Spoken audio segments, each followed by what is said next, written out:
The air in our apartment was thick with the scent of lemon polish and my own simmering anxiety. I had been wiping the same spot on the dining table for 5 minutes, the rich mahogany wood gleaming under the warm glow of the pendant lights above. The cloth, a soft, yellow microfiber, moved in a tight, nervous circle. Tonight was the monthly family dinner, a tradition my husband Leo's mother, Eleanor, had instituted the day we moved in together, a not-so-subtle way of ensuring her son never drifted too far from the nest. I could feel the ghost of her judgment already settling into the room, a cold draft in our otherwise warm home. Leo's arms wrapped around me from behind, his chin resting on my shoulder. His touch was a familiar anchor, his skin smelling of clean soap and the faint, metallic hint of the workshop where he spent his days designing custom furniture. "Hey, you're going to wear a hole straight through the table, Maria," he murmured, his voice a low rumble against my ear. "It's just dinner." "Just dinner," I repeated, the words tasting like ash. "With your mother, who still corrects my pronunciation of bruschetta." I leaned back into him, drawing strength from the solid, reliable weight of his body. Outside, the late autumn wind whistled a low tune against the window panes, and the golden light of the setting sun cast long, dramatic shadows across our living room. He turned me around, his hands warm on my shoulders. His eyes, the color of rich earth, were full of a patience I desperately craved. "Ignore her. She's set in her ways. But she loves you." I wanted to believe him. I truly did. But 3 years of Eleanor's subtle barbs and not-so-subtle comparisons to Leo's ex-girlfriend, a relentlessly polished corporate lawyer named Isabella, had carved grooves of doubt deep into my heart. I was a graphic designer who worked from home, surrounded by sketchpads and half-finished mugs of tea. My world was one of colors and concepts, not courtrooms and corner offices. To Eleanor, I was a messy, unpredictable splash of watercolor on her meticulously ordered family portrait. The doorbell chimed, its sound slicing through the apartment like a shard of ice. My heart performed a frantic, stuttering tap dance against my ribs. Leo squeezed my shoulders once more before heading to the door. I took a deep, steadying breath, the aromas of the slow-cooked osso buco and fresh rosemary focaccia I had spent all day preparing doing little to calm my nerves. The door swung open, and there she was. Eleanor. She stood framed in the doorway, a vision of calculated elegance. She wore a cream-colored cashmere coat that probably cost more than my monthly grocery budget, and her silver blonde hair was coiffed into a perfect, immobile helmet. The air around her seemed to chill several degrees. Behind her stood Leo's younger sister, Chloe, a sweet, impressionable college student who gave me a small, sympathetic wave. "Leonardo, darling," Eleanor said, her voice as smooth and cold as polished marble. She air-kissed his cheeks, leaving behind a faint, expensive scent of jasmine and something vaguely antiseptic. Her eyes, a piercing, pale blue, scanned over his shoulder and landed on me. "Maria. You look comfortable." It was her signature move. A compliment that wasn't a compliment. My simple navy blue dress, which I had thought was nice, suddenly felt frumpy and inadequate. "Thank you, Eleanor. You look lovely," I managed, the words feeling stiff and rehearsed. She swept in, shedding her coat into Leo's waiting arms as if he were her personal valet. Her gaze swept the room, a silent audit taking place. I saw her eyes pause for a fraction of a second on a stack of my design books on the console table, a slight tightening of her lips the only indication of her disapproval. The next hour was a masterclass in passive-aggressive warfare, conducted over glasses of Pinot Noir. We sat in the living room, the soft, worn leather of the sofa creaking under us. The fire crackled in the hearth, its warmth a stark contrast to the emotional temperature in the room. "The osso buco smells interesting, Maria," Eleanor remarked, swirling the deep red wine in her glass. "A rather bold choice for a weeknight. Not your mother's recipe, I assume?" "My mother is from Naples, Eleanor." "It's her recipe," I said, trying to keep my voice light. I could feel the prickle of heat on the back of my neck. "Ah, of course. The Neapolitan style. So much tomato." She took a delicate sip. "Isabella, Leo's friend from law school, you remember her, she made the most exquisite osso buco Milanese last winter. A recipe she learned from a chef in Italy. No tomatoes at all. Just a beautiful, clean reduction.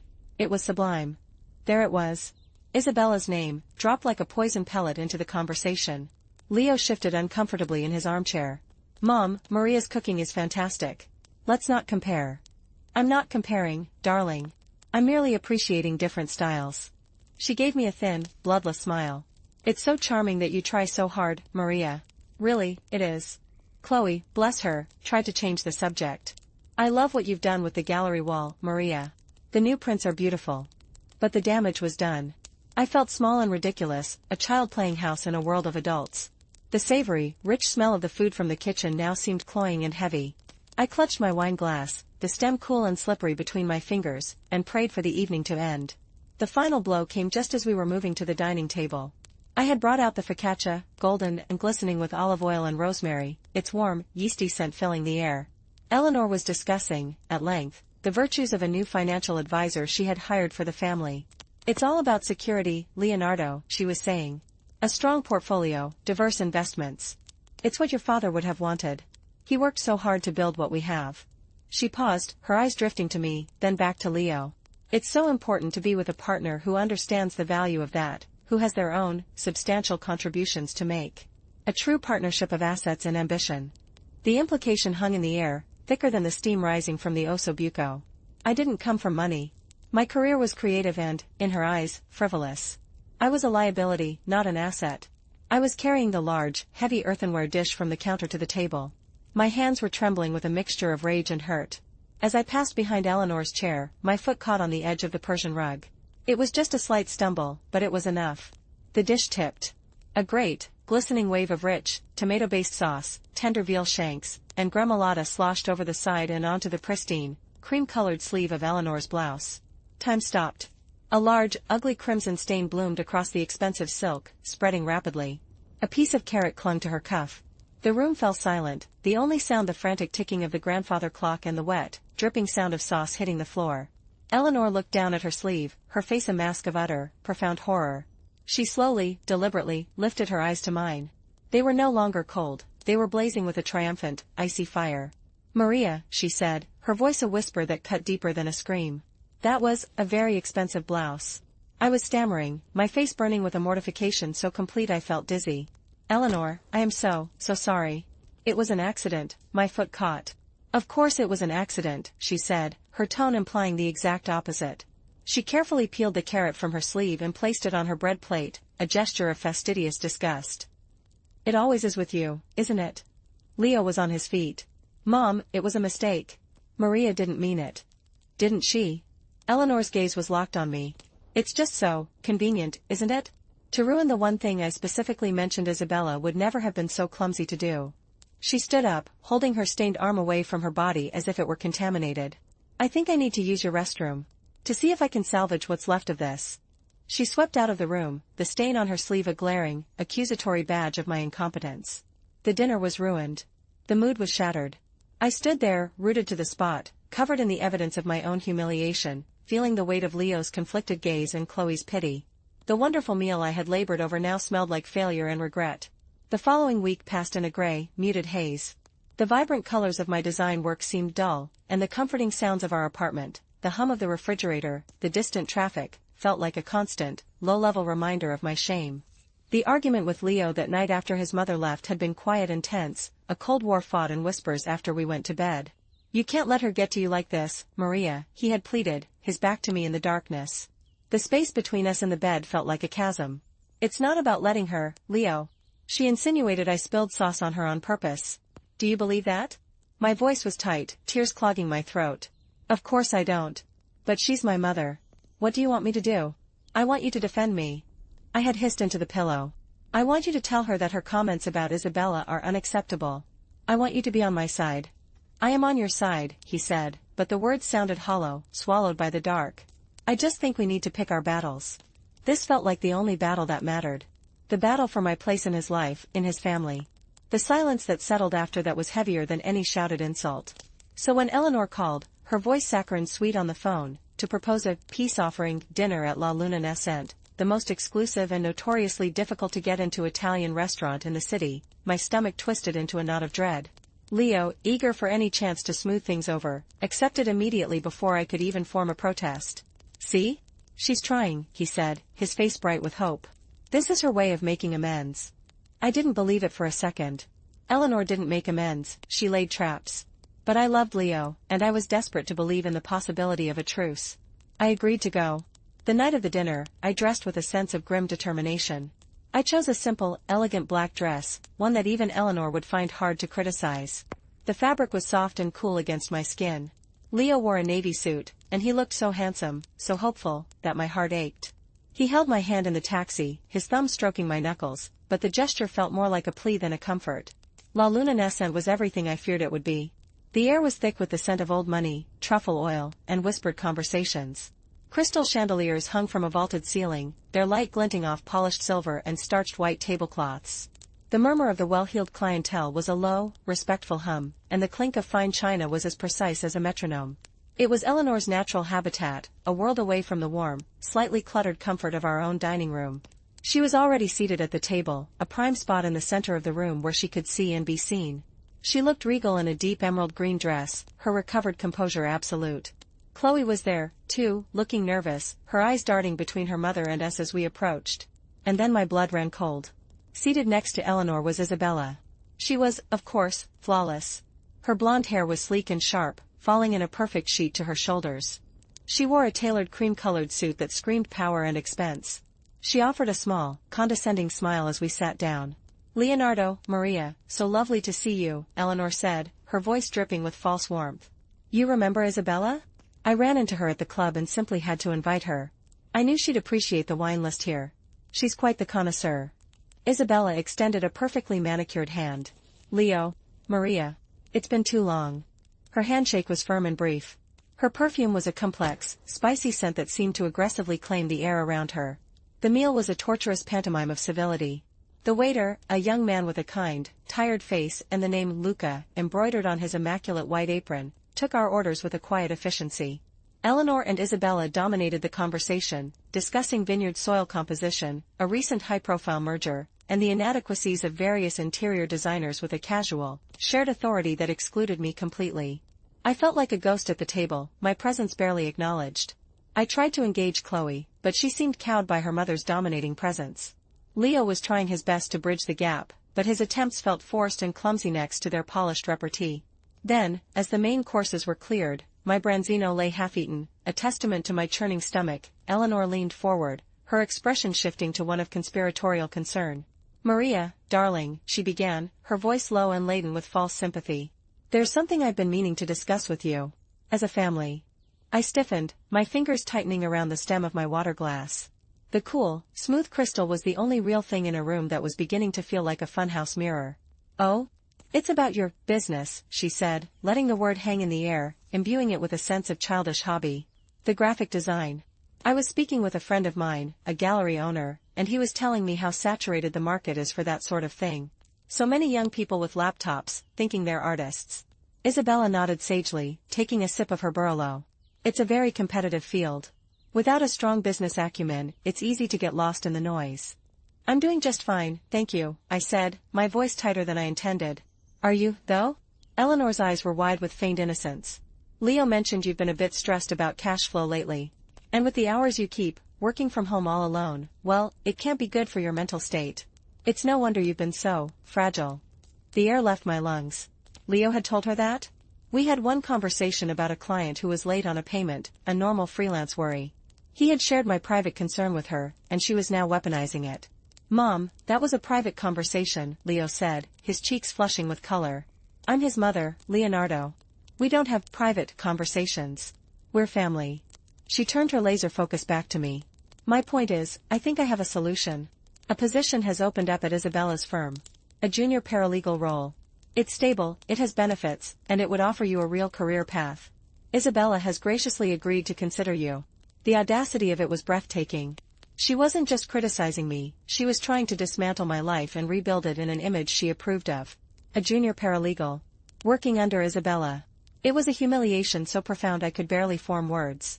I have a career," I stammered, heat flooding my face. "I'm an artist. I don't want to be a paralegal." "It's a stepping stone," Isabella said, her tone patronizing.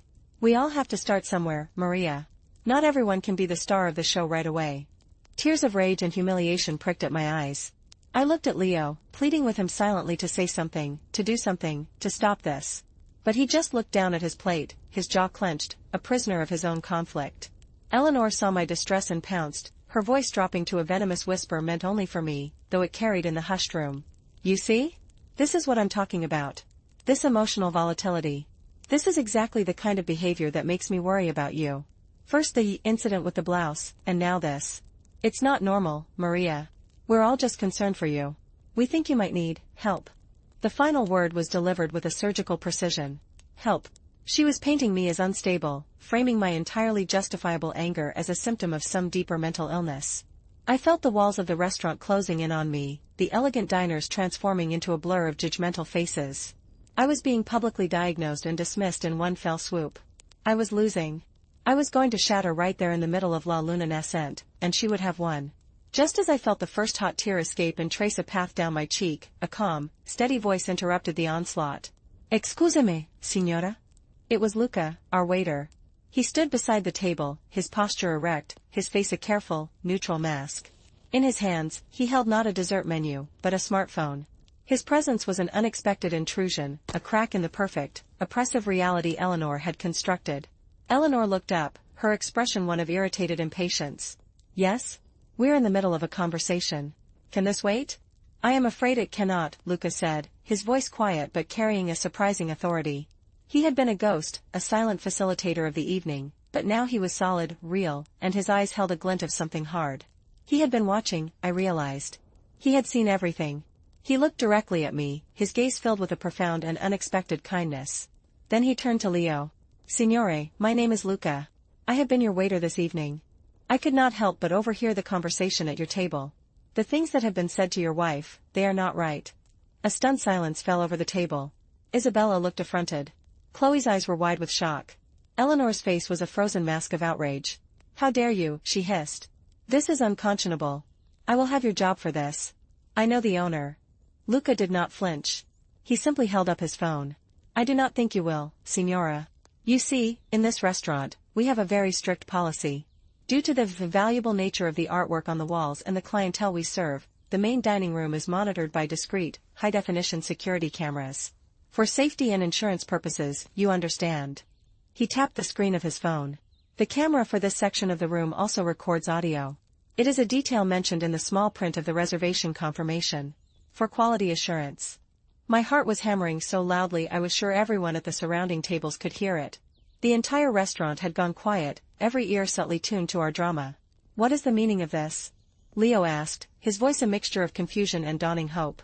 "This," Luca said, his thumb hovering over the screen, "is the meaning." He pressed play. And from the small speaker, Eleanor's voice emerged, crystal clear and dripping with venomous intent.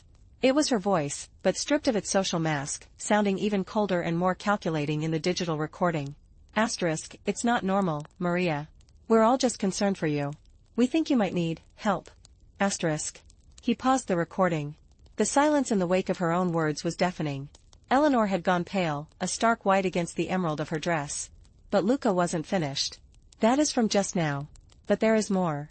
He fast-forwarded the video a little, then played another segment. This one was from earlier, just after he had taken our order and stepped away. On the screen, you could see Eleanor lean towards Isabella, her face a conspiratorial smirk. The audio played. Eleanor's voice, low and clear, asterisk, "Just watch, Isabella. By the end of the night, Leonardo will see it too. The girl is a nervous wreck. Unstable. She can't even handle a simple family dinner without creating a scene. I'll make sure of it. He'll realize he made a mistake. He belongs with someone of his own caliber, someone like you." Asterisk. A gasp went up from a nearby table. Chloe put a hand over her mouth, her eyes filling with tears of shame for her mother. Isabella looked down, unable to meet anyone's gaze, her composure finally shattered. Leo was staring at his mother, his face a torrent of emotions, disbelief, betrayal, and a roaring, righteous anger. "You planned this," he whispered, the words tearing from his throat. "You brought us here to break her? To make me think she was crazy?" Eleanor was speechless, her carefully constructed world crumbling around her. The evidence was irrefutable. There was no spin, no subtle reinterpretation. It was all there, in her own voice, a recording of her malice and manipulation. Luca looked at Leo, then at me. "I am sorry to interrupt your evening, signora. But I have a sister. And I could not stand by and watch this cruelty." He gave a small, respectful nod, then turned and walked away, leaving the truth hanging in the air, more palpable than the scent of truffles or the clink of fine china. The spell was broken. The elegant restaurant was no longer a stage for Eleanor's drama, it was a courtroom, and she had been found guilty. Leo stood up, his chair scraping loudly against the marble floor. He looked at his mother, and for the first time, there was no conflict in his eyes, only a clear, cold finality. "Mother," he said, his voice firm and loud enough for the whole room to hear. "You will never speak to my wife that way again. You will never disrespect her, her career, or our marriage. Do you understand me?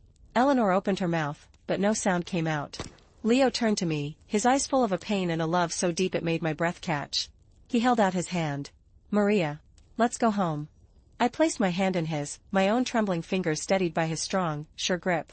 I stood up, my legs weak but my spirit feeling lighter than it had in years. I didn't look back at Eleanor or Isabella. I didn't need to. The victory wasn't in their humiliation, it was in our unity. As we walked out of La Luna Nascent, past the staring diners and the stunned staff, the cool night air hitting our faces felt like a baptism. It was over. Finally, truly over. We didn't speak in the taxi. We just held hands, our intertwined fingers saying everything that words could not. The city lights blurred past the window, streaks of gold and white against the velvet darkness.